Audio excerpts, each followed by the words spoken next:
रकीब इजलास पैकर इखलास मुहिब गिरामी हजरत हाफिज व कारी तबीब आलम साहब तबीब से तमज्जुह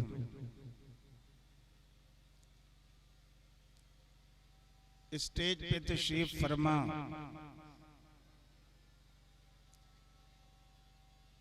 हमारे गांव और गांव से बाहर अतराफ के मुअज़्ज़ज़ उलमाए किराम मद्दाहाने खैरुल अनाम काबिल एहतराम बुजुर्गों और दोस्तों, अस्सलामु अलैकुम व रहमतुल्लाहि व बरकातुहू।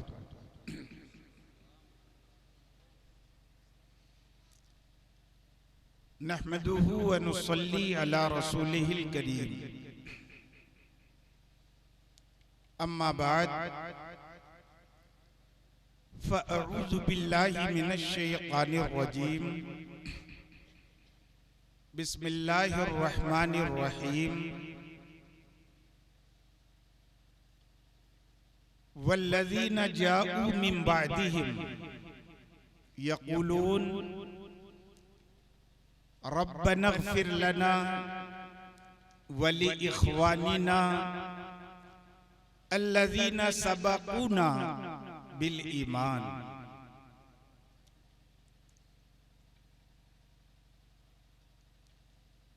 सदक़ल्लाहुल अज़ीम व बल्लग़ रसूलुहुन नबियुल अमीनुल करीम व नहनु अला ज़ालिका लमिनश शाहिदीन वश्शाकिरीन वल्हम्दुलिल्लाहि रब्बिल आलमीन। आइए सबसे पहले हम और आप दोनों मिलकर इंतहाई एहतराम व अकीदत के साथ आकाए नामदार कौनैन के मालिक व मुख्तार जनाबी मोहम्मदुर रसूलुल्लाह सल्लल्लाहु अलैहि वसल्लम की बारगाह में दुरूद पाक का नजराना पेश करें। अल्लाहुम्मा सल्ली व सल्लिम व बारिक अला सय्यिदिना व मौलाना मुहम्मदिन मादिनिल जुदी वल करम व अला आलिहि व सहबिहि व बारिक व सल्लिम। सलातुम व सलामन अलैका या रसूल अल्लाह, सलातुम व सलामन अलैका या हबीब अल्लाह।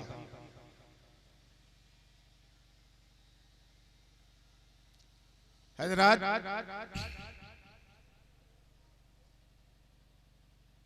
आप अच्छी तरह से जानते हैं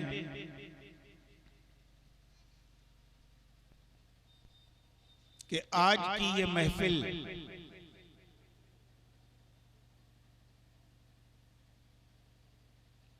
डॉक्टर परवेज साहब ने, मास्टर शमीम साहब ने अपने वालिद और वालदा की रूह को सवाब पहुंचाने की गरज से मुनक़िद किया।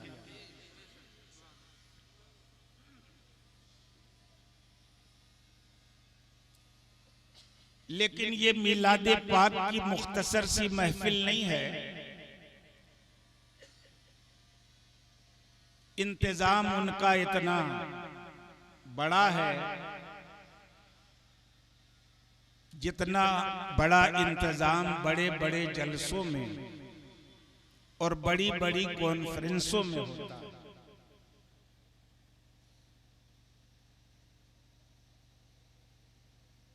मुल्क में मशहूर नामी गिरामी शोरा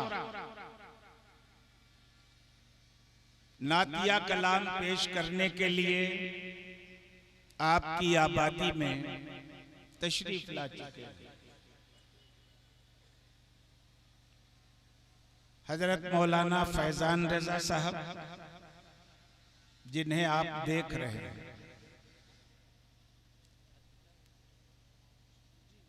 हजरत नसीम सहर गयावी साहब,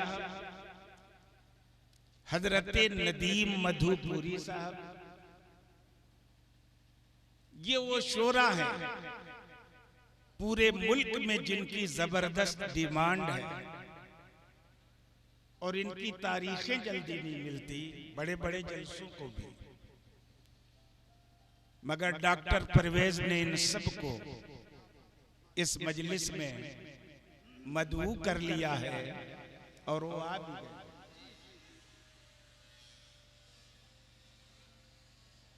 8 दिनों से ये नाचीज अपनी एक अहम जाती जरूरत की बुनियाद पर शहरे गढ़वा में क़याम पजीर था। आज मेरा प्रोग्राम बन चुका था वापसी का, अब तक मैं इलाहाबाद पहुंच चुका होता, लेकिन डॉक्टर परवेज साहब की दावत पर और हाजी निजामुद्दीन साहब से हम लोगों के जो करीबी ताल्लुकात हैं, उस बुनियाद पर हमें इस जलसे में शरीक होना जरूरी था। और इस बहाने से बहुत दिनों के बाद गांव में आमद भी हो गई और घर में कदम रखने से पहले मैं स्टेज पर हाजिर हो चुका। हम सुन्नियों का ये दस्तूर है कि मौका खुशी हो या गमी का, हर मौके पर हम लोग नबी की विलादत का जिक्र करने के लिए मिलाद की महफिल सजा देते हैं। और इसलिए सजा देते हैं कि नबी की विलादत ही वो नेमत है जिस नेमत के सदक़े में हमें दुनिया की सारी नेमतें मिली हैं और आखिरत की सारी नेमतें मिलेंगी। आज तक बहुत सारे लोगों को ये समझ ही में नहीं आया कि मिलाद की महफिल का सबूत कहां से।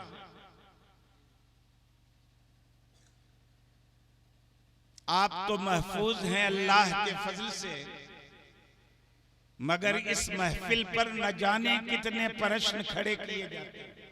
कहां से साबित? और लोग इतनी शिद्दत बरतते हैं इस सिलसिले में कि हमारे आला हजरत पेशवाए अहले सुन्नत फाजिले बरेलवी अलैहि रहमतो व रिदवान के दौर में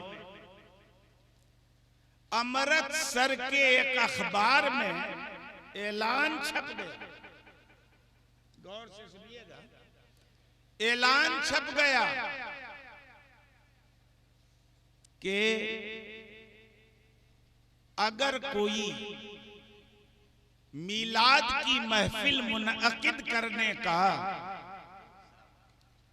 शरई सबूत पेश कर दे तो उसको 10 रुपए इनाम दिया जाएगा। ये बात 100-150 साल पहले की है। उस जमाने में हो सकता है 10 रुपये में 10 किलो घी मिल जाता हो। उस जमाने में कहा कि जो ये साबित कर दे कि महफिले मिलाद की शरीयत में दलील है तो उसको 10 रुपया इनाम मिलेगा। एक और बड़े वहाबी थे, रिटायर जज, तो उन्होंने उस पे कमेंट किया कि ये इनाम थोड़ा कम है, इनाम की राशि कम है।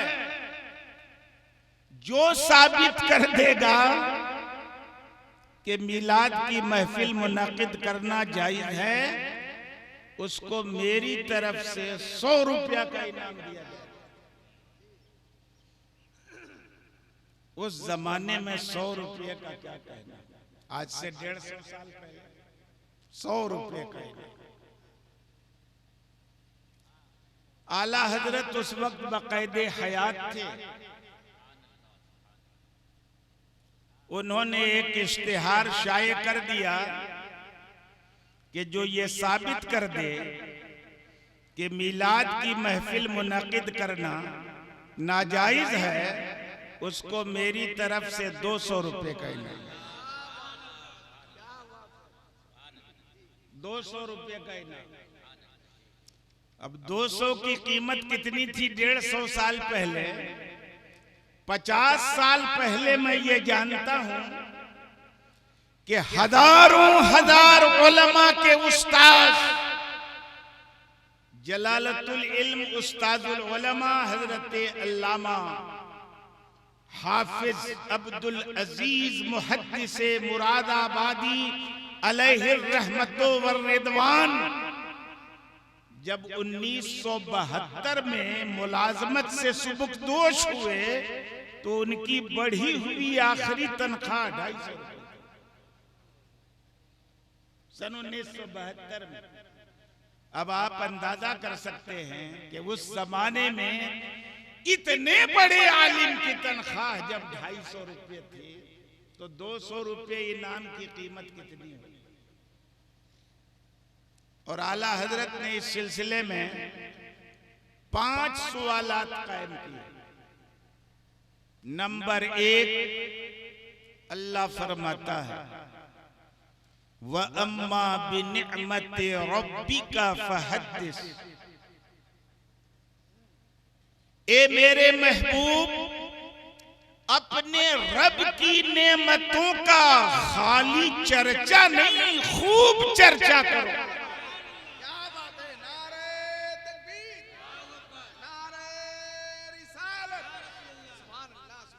क्या कहता है अल्लाह अपने बंदों को मुखातब करके अपने महबूब के तवस्सुत से, ए मेरे महबूब अपने रब की नेमत का खूब चर्चा करो। आला हजरत ने सवाल किया कि पूरी वहाबी बिरादरी मिलके ये बता दे कि नबी की विलादत अल्लाह की नेमत है कि नहीं। ये सुनो में जवाब, अल्लाह की नेमत नबी की विलादत है कि नहीं है। और अगर अल्लाह के रसूल की विलादत ये खाली खुदा की नेमत नहीं बल्कि वो बुनियादी नेमत है जिस नेमत के सदके में दुनिया और आखिरत की सारी नेमतें मिलती हैं।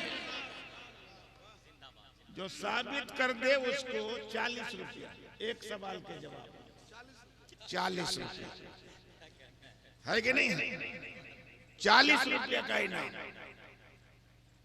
पूरी दुनिया में किसी मौलवी की हिम्मत जो इस बात का इनकार कर दे कि नबी की विलादत नेमत नहीं है, और जब कोई इनकार नहीं कर सकता और बेशक यकीनन नबी की विलादत खुदा की सबसे बड़ी नेमत है और खुदा अपनी नेमतों का खाली चर्चा करने का नहीं, खूब चर्चा करने का हुक्म देता है कि नहीं।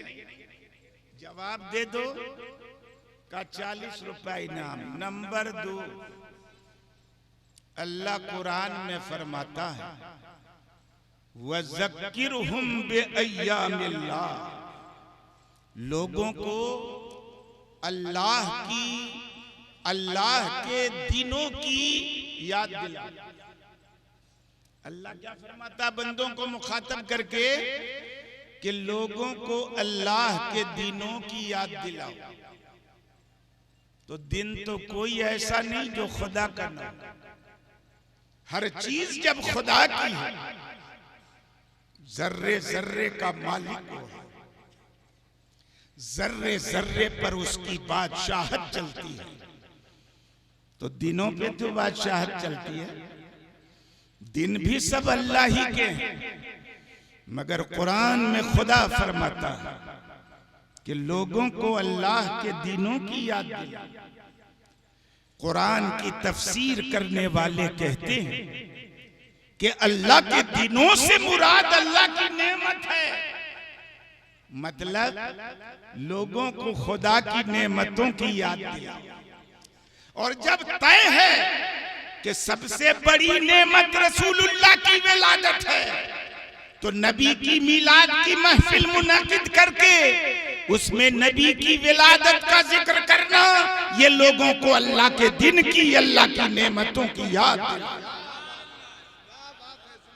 अगर नहीं है तो बता दो, 40 रुपया, 40 रुपया दूसरा इनाम। और नंबर 3, माशाअल्लाह। और तीसरा सवाल, अल्लाह रब्बुल इज्जत कुरान में इरशाद फरमाता है, कुल बेफदलिल्लाहि व बिरहमतिही फबिज़ालिका फलयफ़रहू। ए नबी, आप फरमा दीजिए कि अल्लाह के फजल पर खुशियां मनाओ, अल्लाह की रहमत पर खुशियां मनाओ। पूरी मजहबों की पूरी बिरादरी मिलके बता दे कि अल्लाह के रसूल की विलादत ये अल्लाह का फजल है कि नहीं, अल्लाह की रहमत है कि नहीं। और जब रसूलुल्लाह की विलादत खुदा का फजल नहीं, सबसे बड़ा फजल है, नबी की विलादत फकत खुदा की रहमत नहीं, खुदा की सबसे बड़ी रहमत है।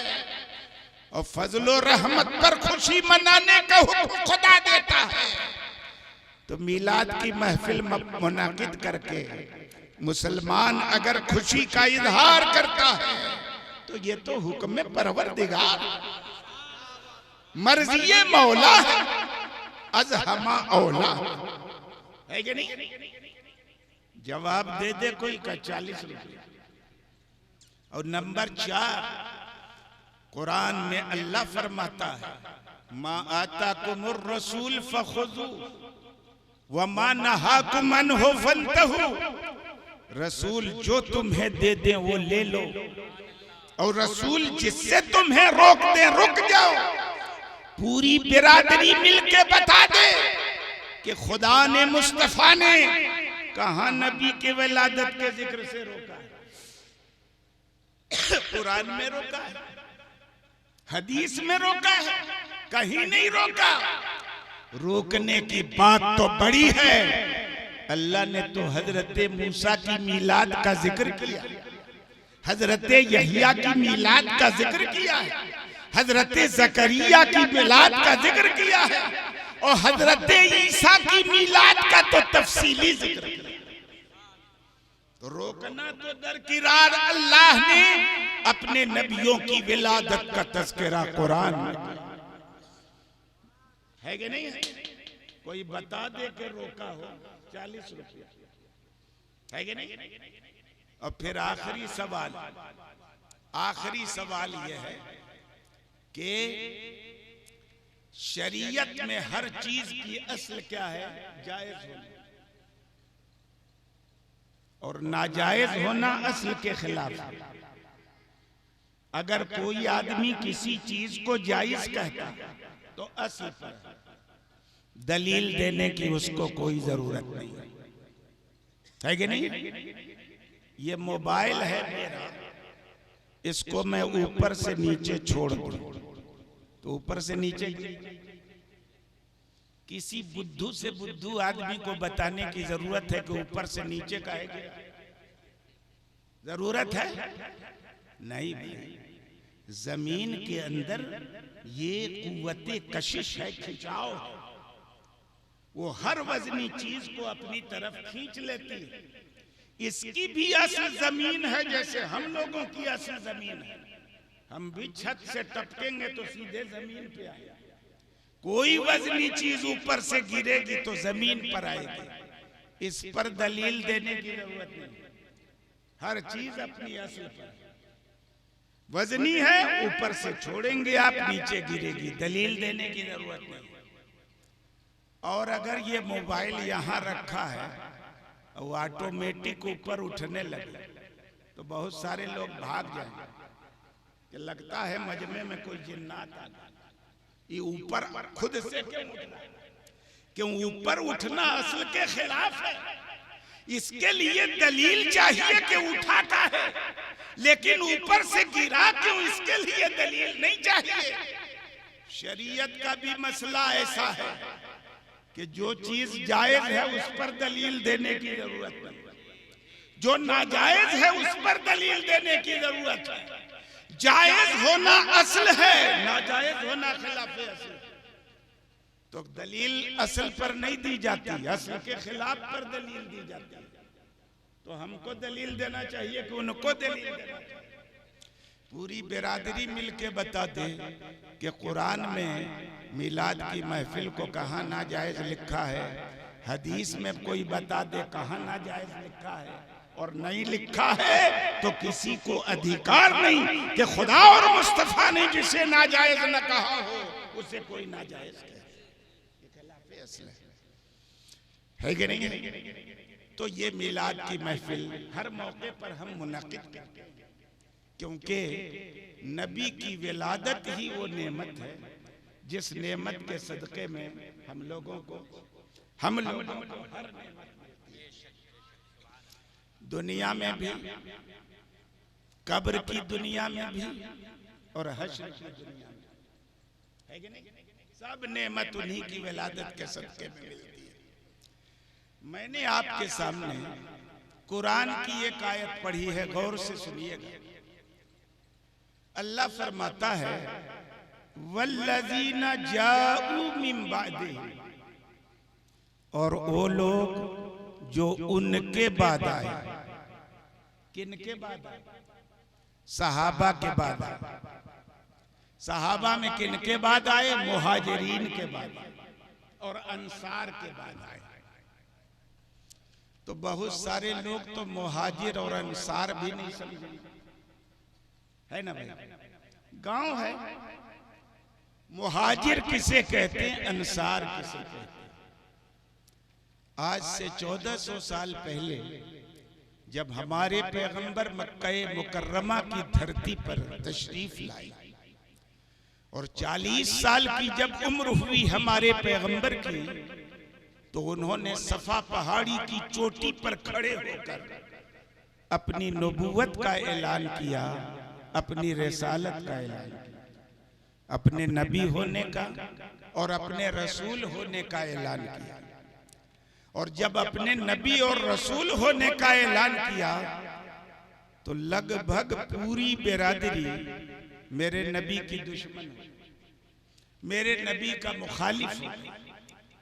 कुछ लोग जो नबी के अखलाक से मुतासिर होके इस्लाम का कलमा पढ़ते थे, मुसलमान होते थे, उन पर मक्के के बेईमान मजालिम का पहाड़ तोड़ देते थे, उनको तकलीफ पहुंचाते थे, अज़ियतें देते थे।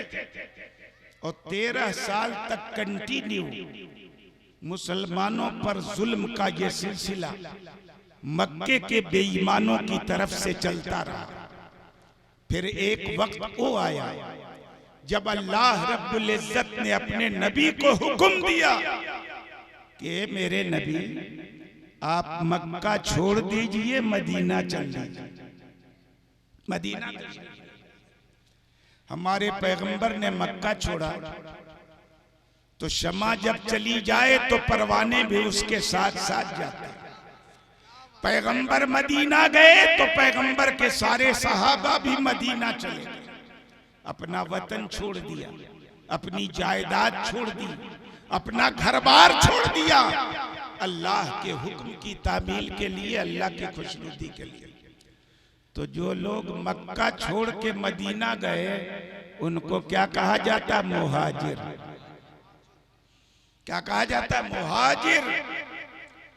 और मदीना शरीफ में जो मुसलमान थे, जब ये मक्के के मुहाजिर मदीना शरीफ पहुंचे तो उन लोगों ने ऐसी कुर्बानी पेश की कि मक्के से आने वाले अपने मुसलमान भाइयों के लिए जमीन में बंटवारा कर। आज तो भाई भाई सही बंटवारा नहीं कर पाते, मगर कैसे थे वो 1400 साल पहले वाले हमारे बुजुर्ग मक्के से जो मुसलमान आए, शरअन उनका हक नहीं था उनकी जायदाद में, मगर अपने मुसलमान भाइयों की मदद के लिए अपनी जमीन को तकसीम कर दिया मुसलमानों के।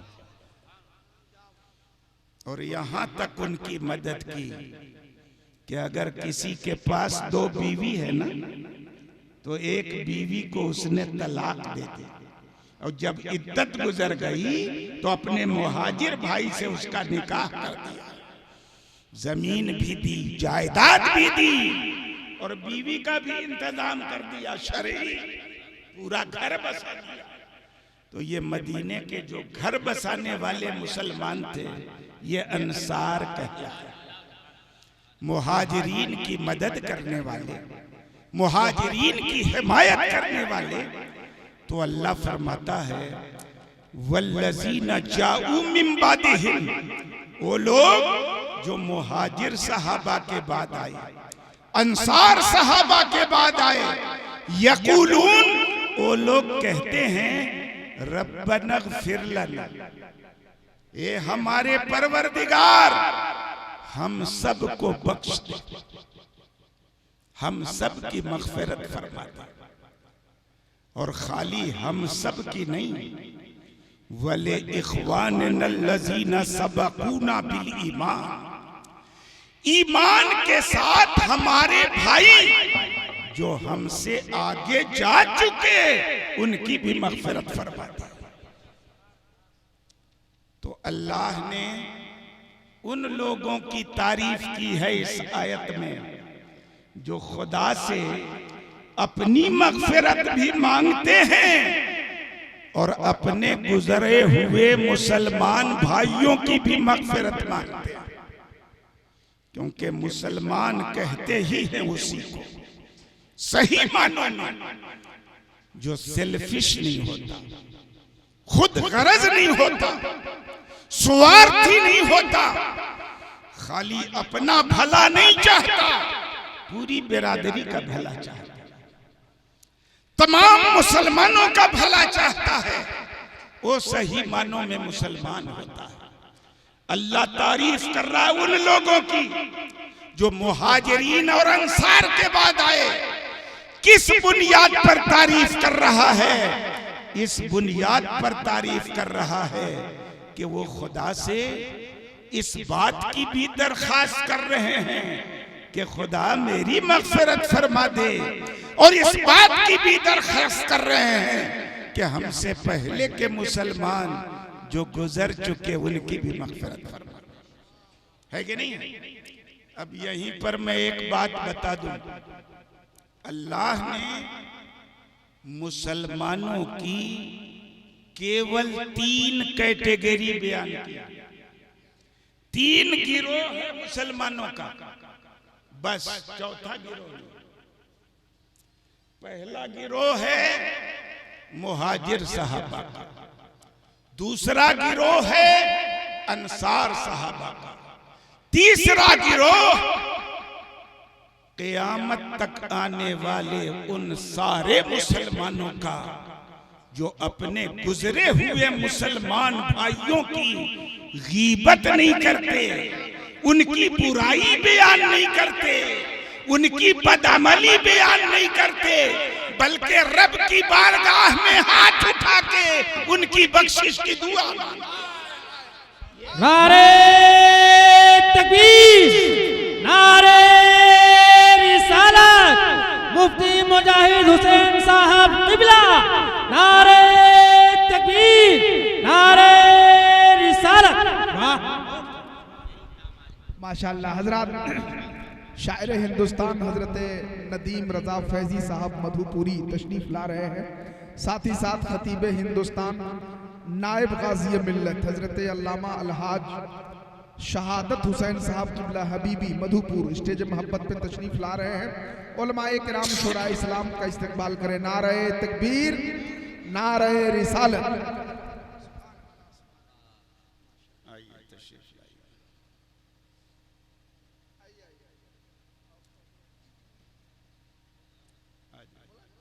हाँ ठीक, आ जाने दीजिए, बैठ जाए।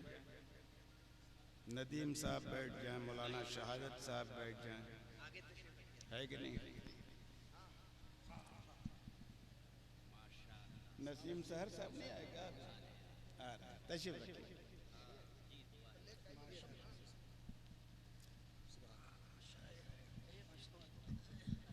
शायर इस्लाम हजरत नदीम फैजी मधुपुरी, खतीबुल हिंद हजरत मौलाना शहादत हुसैन साहब, बोकारवी ना मधुपुरी, लेकिन रहते तो आप बोकारो में। खैर, तो क्या है, 3 गिरोह है केवल मुसलमानों का।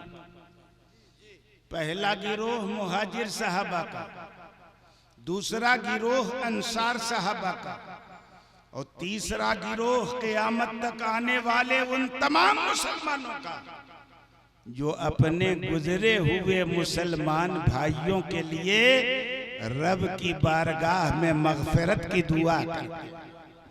यही 3 गिरोह है। चौथा गिरोह है कि नहीं है?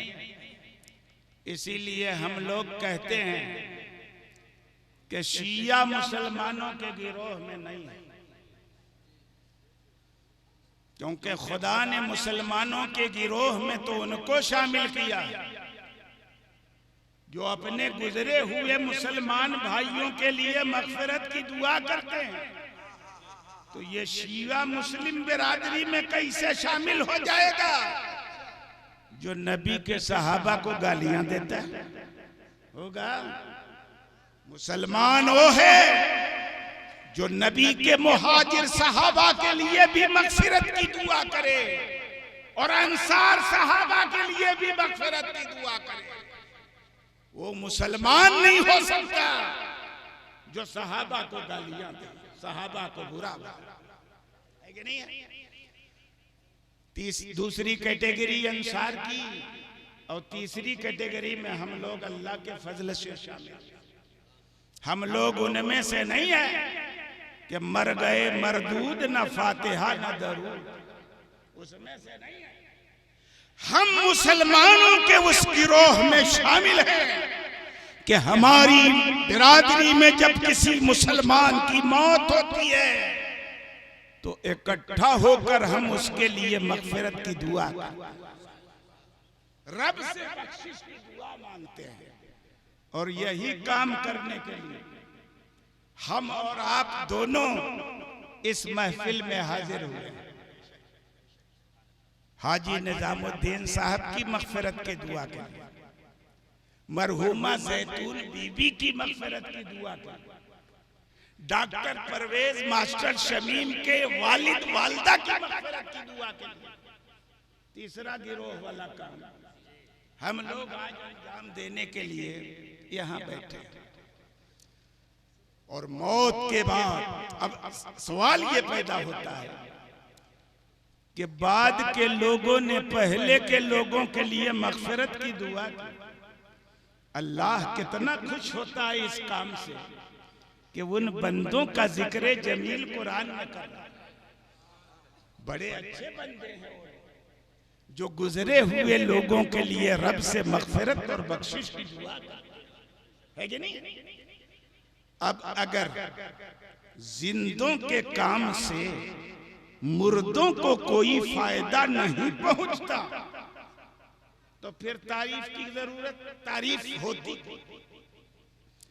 तारीफ तो फायदे के किसी काम पर होती है ना। अगर जिंदों की दुआ से मुर्दों को कोई फायदा नहीं पहुंचता तो अल्लाह अपने उन बंदों की तारीफ नहीं करता जो अपने गुजरे हुए मुसलमान भाइयों के लिए रब से मग़फ़िरत की दुआ करते हैं। फायदा होता है तो तभी तो तारीफ की जा रही है। और जब फायदा होता है तो मग़फ़िरत की दुआ की ये महफिल जो 40वां के नाम से मुनक़िद की गई है, इसके लिए और किसी सबूत की जरूरत है? किसी सबूत की जरूरत नहीं है। एक बात और अर्ज करूं मैं, एक आदमी जब तक जिंदा रहता जिंदों की खिदमत में हदिये पेश करके गिफ्ट देके अपनी मोहब्बत का इजहार करता है। हदिया किसको दिया जाता है? जिससे मोहब्बत होती है। गिफ्ट किसको दिया जाता है? जिससे मोहब्बत होती है। ये अलग बात है कि नाम कुछ का कुछ रख देते हैं लोग। आज तो अपना नाजायज काम कराने के लिए किसी बाबू को रिश्वत भी देनी पड़ती है। ये सर गिफ्ट है, वो गिफ्ट है। ये दलीले मोहब्बत नहीं, ये दलीले जरूरत है। आप मजबूर हैं, झक मार के देना पड़ रहा, नहीं तो काम नहीं होगा, है कि नहीं?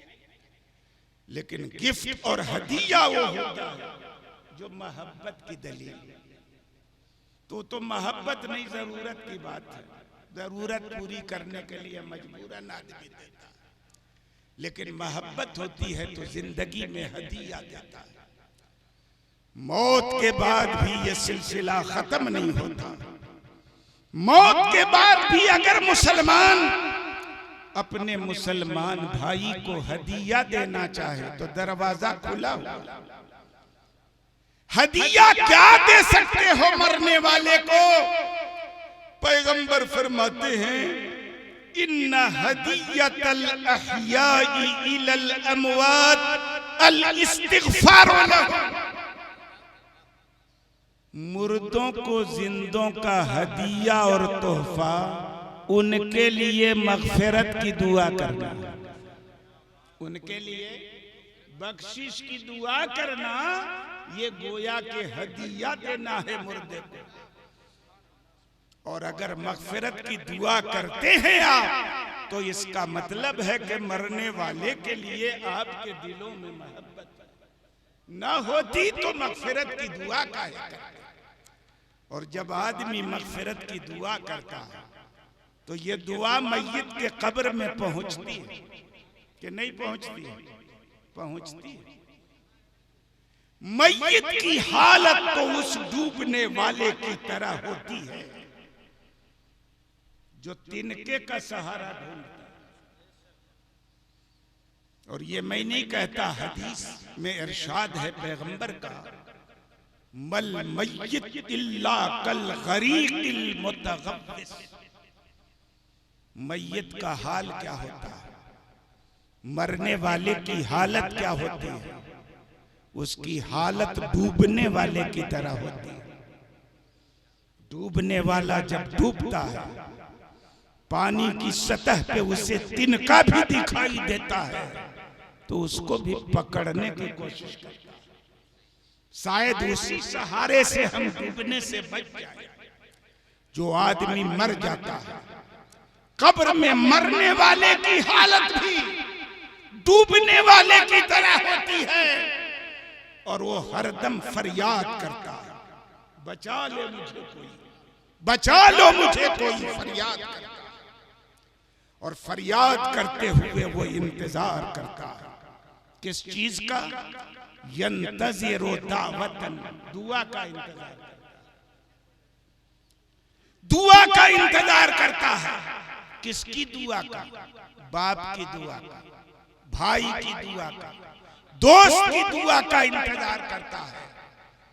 और जब भाई दुआ करता है, मुसलमान दुआ करते हैं, दोस्त दुआ करता है, तो ये दुआ जब उसके कब्र में पहुंचती है तो दुनिया और दुनिया के अंदर मौजूद सारी नेमतों से बढ़कर इस दुआ की नेमत समझता है कि नहीं? तो सबसे बड़ी नेमत मरने वाले के लिए क्या है कि उसके लिए कोई मगफिरत की दुआ करे। तो हाजी निजाम साहब को, उनकी अहलिया को जो सबसे ज्यादा इंतजार है किस चीज का? हम सब की दुआ, जिसके लिए हम लोग इस महफिल में हाजिर हैं। ये दुआ पहुंचेगी ना तो ये बिल्डिंग जो बना के गए हो उनसे ज्यादा प्यारी हो। जितना कमाया है उन्होंने मालो दौलत, उन सारे मालो दौलत से ज्यादा ये दुआ उनको प्यारी है कि नहीं? तो हमारी जिम्मेदारी है कि हमारे जो मुसलमान इस दुनिया से चले जाए, उनकी बुराइयों का तो जिक्र ही न कर। हमारे पैगंबर ने हमको हिदायत दी है, उज़कुरू खियारा मौताकुम, उज़कुरू खियारा मौताकुम, अपने मुर्दों की जो अच्छाइयां हैं उसका जिक्र करो, जो बुराइयां हैं उसका जिक्र करने की अनुमति नहीं है।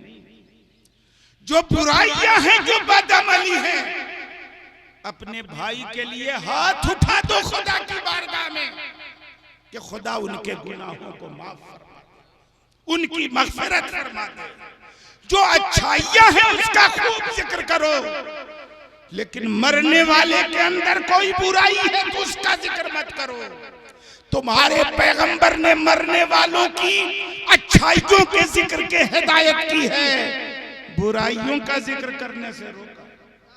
उज़कुरू खियारा मौताकुम, मैयत के जो अच्छे काम, जो भलाइयां हैं, जो नेकियां हैं, तुम उनका जिक्र करो, बुराइयों का जिक्र मत करो। ये आम बात है, कोई भी आदमी मरे, हो सकता है आपकी नजर में उसकी कोई बुराई हो, आपके इल्म में उसकी कोई बुराई हो, मगर खबरदार जब आदमी मर के खुदा के जवारे रहमत में पहुंच गया तो तुम्हें इसकी इजाजत नहीं कि उसकी बुराइयों का जिक्र करो। तुम्हें इस बात की हिदायत है कि उसके लिए मग़फ़िरत और रहमत की दुआ। बड़ी मशहूर हदीस है कि एक साहब जिनके माँ बाप का इंतकाल हो गया तो उनके नबी की बारगाह में आए। उन्होंने आकर अर्ज की, या रसूल अल्लाह, मेरे माँ बाप तो दुनिया से रुखसत हो चुके, मौत हो चुकी है उनकी, सरकार कोई ऐसी एक नेकी बता दे जो नेकी मरने के बाद मैं उनके साथ करूं और माँ बाप के साथ अच्छा सुलूक करने वाला गिना जाए। कुछ बता दीजिए, अब भी रह गया है मरने के बाद। तो हमारे पैगंबर ने फरमाया कि हाँ, एक चीज नहीं, 4 चीजें रह गई, 4 चीजें रह गई। 4 में से कोई काम करो, ये माँ बाप के मरने के साथ उनके साथ अच्छा सुलूक और उनकी फरमाबरदारी करो।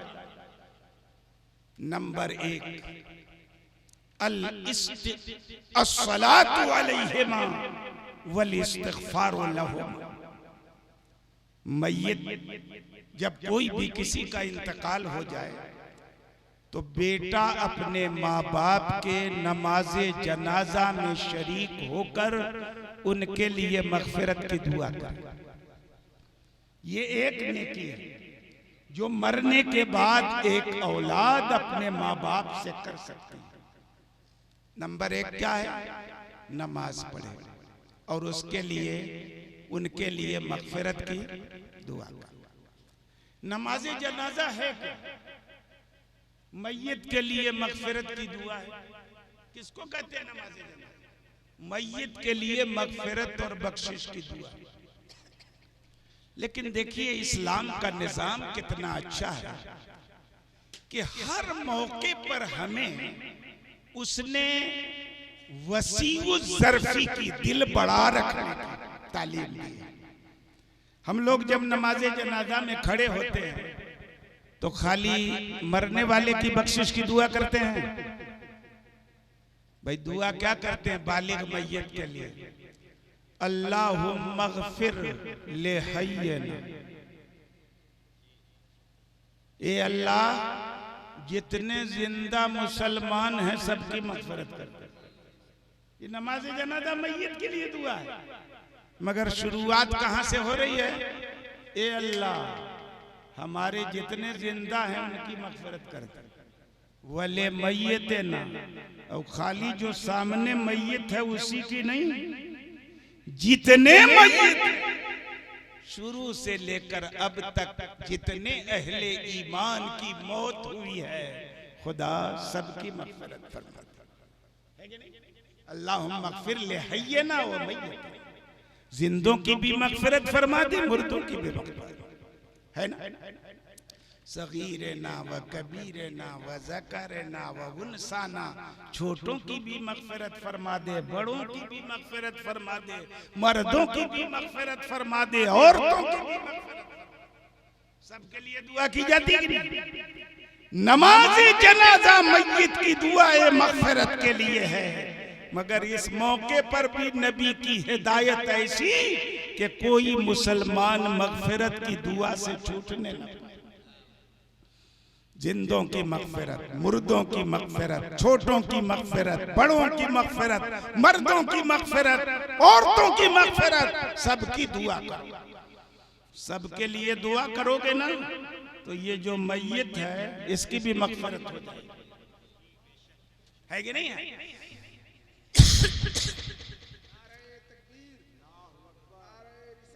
या रसूल अल्लाह, अल्लाह आइए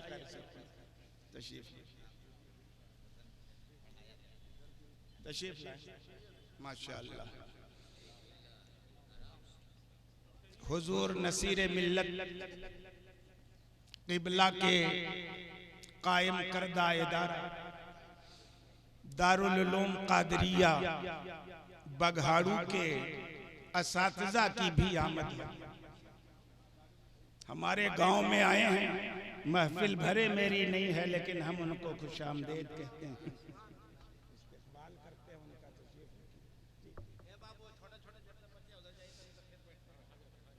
अच्छा,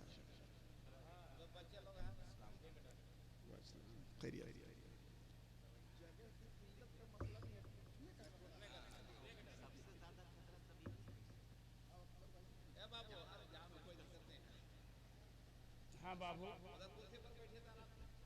बैठ जाओ, मेहमानों को जगह दो।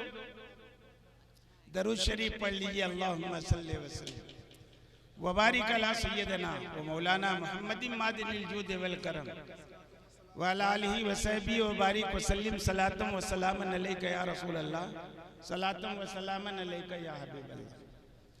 तो एक चीज है, माँ बाप मर जाए तो क्या करना है?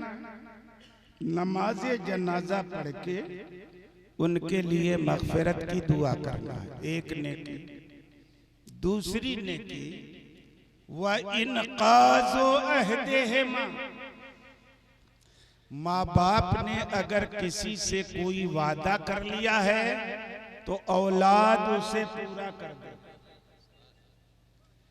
अगर माँ बाप के किए हुए अहद को औलाद पूरा कर देगी तो मरने के बाद उनके साथ ये हुस्न सुलूक, ये उनकी फरमाबरदारी है मौत के बाद। लेकिन आज हम लोगों का हाल क्या है? बाप पैसा लेके दुनिया से चले गए, जमीन का सौदा करके दुनिया से चले गए, जमीन की कीमत भी वसूल कर ली। बेटा को पता भी है कि ऐसा हो चुका है, मगर क़ज़ाए इलाही से उनकी वफात हो गई, रजिस्ट्री नहीं कर सकता। उनकी नीयत में खोट नहीं था, मरने वाली की नीयत। मौका मिलता तो कर ही देते, मगर नहीं मौका मिला, नहीं कर सके। अब बेटा कैसे करते हैं इस दौर में? अब्बा का मामला था, अब्बा जाने और आप जाने, ऐसा हो जाता है। बहुत सारे केस हैं हमारे सामने। बाप वादा कर चुके हैं, जमीन का सौदा कर चुके हैं, खाली रजिस्ट्री बाकी थी, इंतकाल हो गया। मौत के बाद बेटे से जब खरीदार ने कहा अब्बा जाने हम का जाने। ये माँ बाप के मरने के बाद उनकी नाफरमानी है। मौत के बाद अगर माँ बाप के साथ हुस्ने सुलूक बरकरार रखना चाहते हो तो माँ बाप ने अगर किसी के साथ कोई वादा कर लिया है तो उसको पूरा कर, है कि नहीं? ये दूसरी नेकी। नंबर 3 व इकराम सदीक़िहिमा, बाप के जितने दोस्त हैं मां की जितनी सहेलियां हैं, बाप के दोस्तों को वैसा मान सम्मान दो जैसे बाप को देते थे। मां की सहेलियों का वैसा रिस्पेक्ट करो, वैसी इज्जत करो उनकी जैसी मां की इज्जत करते थे। मां बाप की मौत के बाद उनके दोस्तों और सहेलियों की ताजीम करना, इकराम करना, उनका मान सम्मान बरकरार रखना, ये मां बाप की मौत के बाद उनके साथ हुस्न तीसरी ने की। और चौथी ने की वसीलतुर रहम अल्लती ला रहम लका इल्ला मिन क़िबलिही। उन रिश्तों को जोड़ के रखो जो रिश्ते बाप की बुनियाद पर हैं या मां की बुनियाद पर। उन रिश्तों को जोड़ रखो, उनके साथ रिश्ता मत तोड़ो। बाप की बुनियाद पर बाप के भाई से रिश्ता है चचा वाला, उनका इकराम करो, है कि नहीं? भाई के बाप के वालिद या उनके चचा का परदादा वाला रिश्ता है, उसका इकराम करो। बाप की बेटियां हैं, उनकी औलाद है, बहन भाइयों के साथ सिला रहमी करो। मौत के बाद उनके साथ ये हुस्न सलूक है। माँ की बुनियाद पर रिश्ता मामू का बनता है, मामूजाद भाई का बनता है, खाला का बनता है, नाना का बनता है। माँ की बुनियाद पर जो रिश्ते तुम्हारे, उनको भी खबरदार मत काटना, उसको जोड़ के रखना। जोड़ के रखोगे तो ये माँ बाप की मौत के बाद उनके साथ हुस्न। तो नबी ने क्या तालीम दी कि माँ बाप के मरने के बाद भी 4 नेकियां ऐसी हैं कि करोगे तो माँ बाप के फरमा बरदारों में गिनती। और अगर आपने इसके खिलाफ काम किया तो जानते हैं हदीस शरीफ में आया है कि अगर कोई औलाद जिंदगी भर अपने माँ बाप का फरमा बरदार रहे, लेकिन मौत के बाद अगर कुछ काम ऐसे कर दे जो खुदा और उसके रसूल की हिदायत के खिलाफ है, तो भले वो जिंदगी में उनका फरमा बरदार रहा हो, फरमा बरदारों की फिहरिस्त से उनका नाम काट कर नाफरमानों की फिहरिस्त में लिख दिया जाएगा, है कि नहीं? बहुत सारे मौकों पर ऐसा होता है कि आदमी माँ बाप की जिंदगी में ये एहसास नहीं कर पाता कि माँ बाप का वजूद औलाद के लिए कितनी बड़ी नेमत है। ये फितरत है आदमी की। कहा जाता कदरे नेमत बादे ज़वाल, जब कोई नेमत छिन जाती है तब उस नेमत की हैसियत का पता चलता है। पहले पता चलता है अल्लाह का शुक्र है सब लोगों के पास आंख है। आपको कभी एहसास भी होता है कि आंख कितनी बड़ी नेमत है खुदा की, लेकिन यही बीनाई अगर चली जाए, देखने से आप महरूम हो जाएं, तब आपको सही मानों में एहसास होगा कि ये आंखों में जो नूर अल्लाह ने रखा है ये खुदा की कितनी बड़ी नेमत है। अब बिना गए पता चलता है ना, चल रहे हैं, पैर है, कोई नेमत का एहसास नहीं। जब पैर टूटता है तब इसका एहसास होता है। हाथ चल रहा है, कोई एहसास नहीं। जब फालिज मार दे तब पता चलता है कि इसकी हैसियत क्या है कि नहीं? तो कदरे नेमत बादे ज़वाल, नेमत की कदर आदमी को तब होती है जब नेमत छिन जाती है। बसा औकात ऐसा होता है कि माँ बाप की जिंदगी में आदमी उस नेमत की कदर नहीं कर पाता। जब उनकी मौत हो जाती है तब उनकी सही कदर कीमत को पहचानता है। अब जिंदगी में तो नाफरमान रह चुका है, मौत के बाद आखिर क्या तरकीब है कि नाफरमान बेटे का नाम फरमाबरदारों की फेहरिस्त में दाखिल हो जाए? कहते हैं उसकी तरकीब है। तरकीब यह है कि अगर कोई बेटा माँ बाप का कर्जा उतार दे, माँ बाप किसी से कर्जा लेके दुनिया से रुखसत हो चुके, बेटा जानता है सकत है कर्जा उतारने की, और अपने माँ बाप के लिए हुए कर्जा को उतार देता है, तो भले जिंदगी में नाफरमान रहा हो, अब अल्लाह करम फरमाएगा और फरमाबरदारों की फहरिस्त में नाम आ जाएगा। दूसरा काम, माँ बाप ने किसी से कोई वादा कर लिया, उस वादे को उसने पूरा कर दिया, उस वादे को उसने पूरा कर दिया। ये इतनी बड़ी नेकी है माँ बाप के साथ कि जिंदगी में अगर नाफरमान भी रहा हो, माँ बाप के किए हुए वादे को मौत के बाद अगर बेटा पूरा कर दे तो फरमाबरदारों की फहरिस्त में नाम आ जाए। नंबर 3, वलम यस्ततिब लहु, और माँ बाप को गाली न दे, माँ बाप को गाली न दे, तो फिर जिंदगी में नाफरमान भी रहेगा तो मौत के बाद फरमाबरदारों की फहरिस्त में नाम आ जाएगा। आपको हैरत हो रही होगी कि माँ बाप को कौन गाली देगा, मगर दुनिया माँ बाप को गाली देना क्या क्या सलूक कर रहे हैं बेटे इस दौर में। ये तो क़यामत की निशानी है कि औरत अपने मालिक को जन्म देगी। आज बेटा माँ की फरमाबरदारी नहीं, उस पर हुक्म चला, हम जैसे करे मेरी माँ, है कि नहीं? तो ये क़यामत की निशानी है कि बांदी या कोई भी खातून अपने मालिक को जन्म देगी कि बेटा अपनी माँ के साथ ऐसा सलूक करेगा जैसे कोई हाकिम अपने महकूम के साथ सलूक करता। खैर, ये तो रही अपनी बात। तो दूसरी चीज क्या है कि गाली न दे।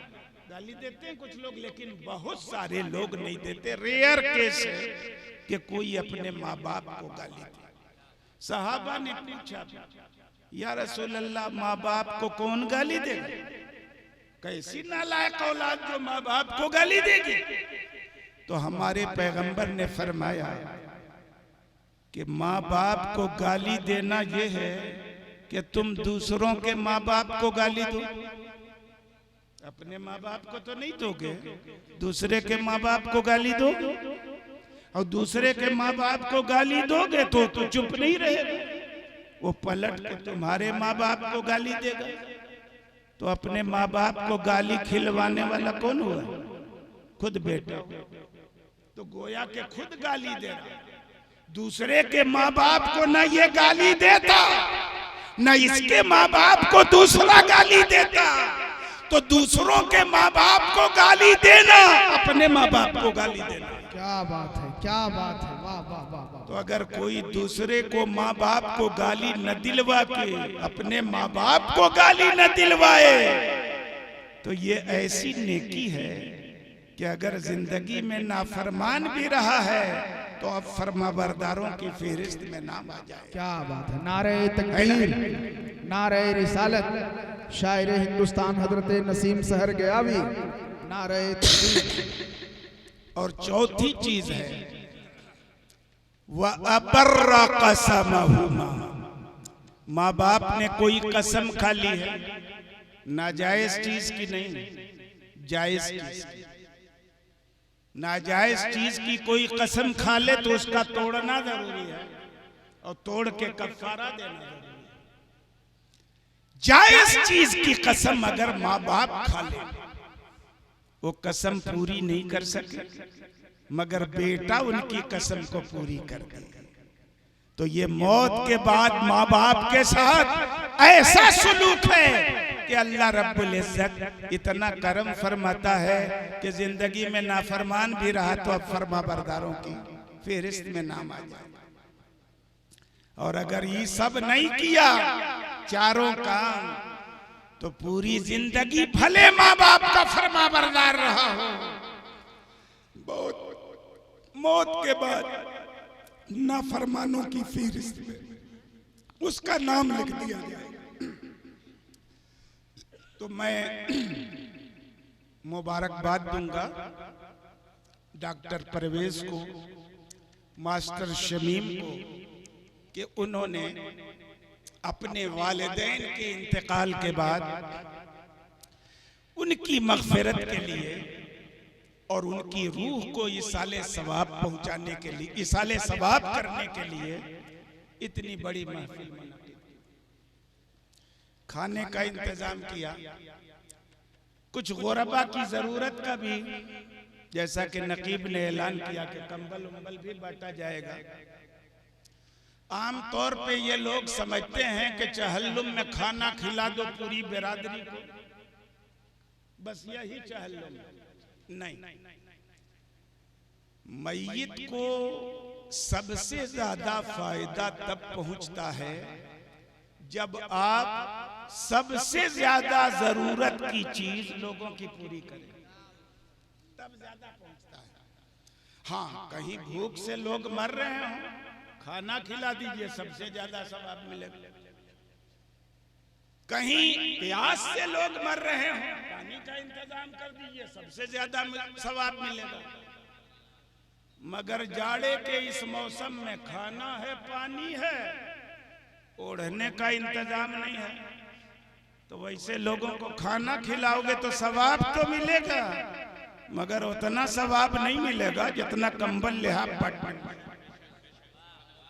यही है इसाले सवाब की अच्छी सूरत। पैगंबर के जमाने में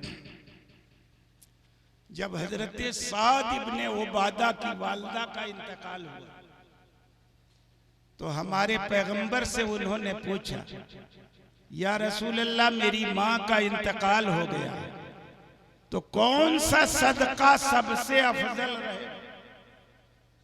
तो पैगंबर ने क्या फरमाया? पानी। क्या फरमाया? पानी। काहे पानी फरमाया? पानी सबसे अफजल सदका है? नहीं, मौके मदीना शरीफ में पानी सबसे अफजल सदका था। आज से 1400 साल पहले की बात तो छोड़िए, आज भी सऊदी अरब में पेट्रोल डीजल सस्ते हैं, पानी महंगा है कि नहीं? डीजल और सस्ता, पेट्रोल थोड़ा महंगा, और सबसे महंगा पानी। तो आज जब इतनी जरूरत की चीज है पानी, तो 1400 साल पहले कितनी जरूरत की चीज होगी? पैगंबर से पूछा कौन सा सदका बेहतर रहेगा, तो पैगंबर ने फरमाया पानी। तो उस जमाने में उन्होंने एक कुआं खुदवा के अपनी माँ के नाम वक्फ कर, है ना, सबसे ज्यादा जरूरत पूरी हो रही थी, उससे सबसे अफजल सदका था। लेकिन कुछ गरीब दुखिया लोग साफ शफाफ नहर और नदी के किनारे बसे, वहां जाके 4 घर पहुंचा तो सवाब भी लगा। उसको क्या जरूरत है पानी की? जिस चीज की जरूरत हो वो खर्च करोगे तो ज्यादा सवाब मिलेगा। जिस चीज की जरूरत हो वो खर्च करेंगे, ज्यादा सवाब मिलेगा। नबी के जमाने में मदीना तैयबा की धरती पर सबसे ज्यादा जरूरत की चीज पानी, तो नबी ने फरमाया पानी सबसे बेहतर कुआं खुदवा दिया। मुसलमान जब मक्का मुकर्रमा से हिजरत करके मदीना तैयबा गए, तो सबसे ज्यादा दुश्वारी किस चीज की थी? पानी की। एक साहब का कुआं था, एक सा में पानी फरोख्त करते थे, एकाक मशकीजा कितना महंगा पानी था। जो कुएं का मालिक था बनु गिफार का एक आदमी, अल्लाह के रसूल ने इरशाद फरमाया कि ये कुआं मुसलमानों को दे दो और उसके बदले में मुझसे जन्नत ले लो। कैसा इख्तियार था अल्लाह के रसूल का कि वो चाहते थे तो सौदा कर लेते थे जन्नत का किसी से। कुआं दे दो और क्या ले लो, जन्नत ले लो। कहा हुजूर मेरी कुल पूंजी कुल जायदाद यही एक कुआं है, इसी का पानी बेचता हूं तो गुजर बसर होता है। सरकार सकत नहीं है मुझे, इनकार कर दिया जन्नत के बदले में कुआं बेचने से। जब सैयदना उस्मान गनी को इस बात की जानकारी हुई तो दौड़े चले गए रसूल की बारगाह में, अर्ज किया या रसूल अल्लाह, जिस कीमत के बदले में ई वाला कुआं आप फुला से खरीद रहे थे, अगर कुआं मैं खरीद लूं तो जन्नत के बदले में मुझसे ले लीजिएगा? कहा हाँ ले लो। सैयदना उस्मान गनी ने उस दौर में 1 लाख दिरहम के बदले में, 1 लाख दिरहम चांदी का सिक्का, आज करोड़ों रुपए आएंगे उसके 1 लाख दिरहम के। अरे 1 लाख दिरहम में 200 दिरहम 52.5 तोला का होता है। कितने में खरीदा? 1 लाख दिरहम। 52.5 तोला की कीमत आजकल 30-40 हजार के अंदर हो। अब आप अंदाजा कर लें, करोड़ों में कीमत है। सैयदना उस्मान गनी ने 1 लाख दिरहम में वो कुआं खरीदा और अल्लाह के रसूल से जन्नत के बदले में बेच दिया। है कि नहीं है? और जब बेच दिया तो नबी ने कहा आज के बाद उस्मान कुछ भी करे ही जन्नत में जाए। इतना बड़ा सदका था पानी की सबसे ज्यादा जरूरत थी, मगर हर जगह पानी की जरूरत तो नहीं है। जाड़े में गरीबों को कंबल की जरूरत है, पानी पिलाने के बजाय मरने वालों की तरफ से कंबल बांटो, ये सबसे अफजल सदका होगा इस मौसम में। है कि नहीं है? कोई बीमार है, कोई बीमार है, बहुत सारे बीमार ऐसे डॉक्टर ने नुस्खा लिखा, दवा खरीदने के लिए पैसे नहीं, तभी खाना खिलाने में वो सवाब नहीं मिलेगा जो एक गरीब बीमार की दवाई का इंतजाम करने में मिलेगा। है कि नहीं है? हमने सुना है डॉक्टर परवेज का हॉस्पिटल तो हमने देखा नहीं, लेकिन जो अच्छा काम करता है तो चर्चा होता है कि नहीं है? हुजूर हाफिज़े मिल्लत की एक बात याद आई। हुजूर हाफिज़े मिल्लत अलैहिर्रहमा फरमाया करते थे कि कोई अच्छा काम करो तो नाम के लिए मत करो, नाम के लिए बस खत्म करो, नाम के लिए मत करो। अच्छा काम करोगे तो नाम खुद ब खुद हो जाएगा। तो नाम के लिए काम करके काम का सवाब काहे बर्बाद करते हो? अरे अच्छा काम करके देखो, नाम तो खुद ब खुद हो जाएगा। तो जो भी अच्छा काम करता है नाम खुद ब खुद हो जाता है। तो नाम की नीयत से करोगे तो सवाब का मिलेगा, तो नाम हो गया, मिल गया काम खत्म। तो नाम की नीयत से मत करो, सवाब की नीयत से, और सवाब की नीयत से अच्छा काम करोगे तो नाम खुद ब खुद ऑटोमेटिक हो जाएगा। तो सुना है भाई मैंने लोगों से डॉक्टर परवेज के बारे में, हॉस्पिटल चला रहे हैं ये। आजकल के तो हॉस्पिटल डकैती का अड्डा बन गया। बड़े बड़े हॉस्पिटल, आदमी मर चुका है मगर उसको भी ऑक्सीजन लगा के 1 लाख 2 लाख तीमारदारों से वसूल कर लिया। मालूम है डॉक्टर को मर गया मगर ऑक्सीजन लगा, और जब ऊपर से ऑक्सीजन तो कुछ तो हरकत होने लगेगी, निकालो खत्म, मरा हुआ है, मगर लूटने के लिए लगा देते हैं ऑक्सीजन। ऑपरेशन किया, जरूरत नहीं है, जिसका ऑपरेशन हुआ ऑक्सीजन की जबरदस्ती लगा दे। हम ही को खुद लगा दिया था जब मैंने अपने पित्ते का ऑपरेशन करा दिया, तो हमको ऐसे राहत थी, लगा लिया तो तकलीफ हो रही है, मगर वो निकाल नहीं रहा, लगाया हुआ पैसा लेने के लिए। तो ये डकैतों का अड्डा बन चुका है हॉस्पिटल। अगर ऐसे दौर में कोई हॉस्पिटल चलाने वाला जरूरतमंदों की जरूरत का ख्याल करता है, गरीबों की गुर्बत का ख्याल करता है, जितनी फीस बनती है ऑपरेशन की, डॉक्टरों की और किसी चीज की, उसको या तो कुल या कुछ माफ कर देता है, तो ये बड़ी बात है। तो अल्लाह ने तौफीक दी है डॉक्टर परवेज को कि कोई गरीब जाता है इलाज के लिए, अगर पैसे नहीं है तो काम या खत्म है कि नहीं। अल्लाह रब्बुल इज्जत डॉक्टर परवेज के इस जज्बे खिदमत खल्क को, जन सेवा की इस महान भावना को सदैव सलामत रखे। और हॉस्पिटल खोले कमाई का भी जरिया है, मगर दर्दमंदों, दुखियों, गरीबों, मुफलिसों की मदद का भी बहुत बड़ा जरिया। इतना बड़ा जलसा न करके आप हॉस्पिटल में गरीबों की मदद शुरू कर दीजिए ना, अपने माँ बाप के नाम से, उसमें भी बहुत सवाब मिलेगा। ये काम किया आपने, बहुत अच्छा काम किया, मगर जितनी जरूरतें आप अपने हॉस्पिटल से जरूरतमंदों की पूरी कर सकते हैं, खाना खिला के नहीं कर सकते।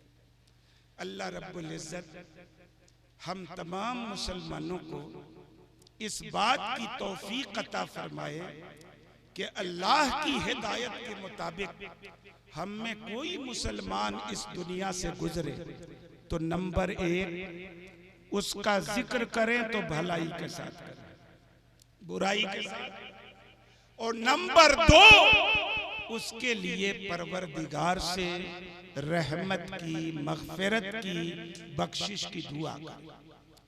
हम आखिर में दुआ करते हैं कि अल्लाह रब्बुल इज्जत इस जिक्र के सदक़े में, जिक्र की महफिल के सदक़े में, नात खानों की नात खानी के सदक़े में, खाना खिलाने के सदक़े में मरहूम हाजी निजामुद्दीन साहब को और उनकी अहलिया जैतून बीबी को कब्र के अजाब से महफूज रखे, हश्र के अजाब से महफूज रखे, उनके गुनाहों को नजरअंदाज करके अपनी मगफिरत की चादर डाल दे उन पर, अपनी रहमत की चादर डाल दे उन पर।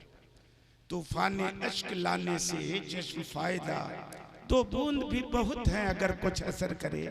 आमीन व आखिर दावाना अनिल हम्दुलिल्लाहि रब्बिल आलमीन।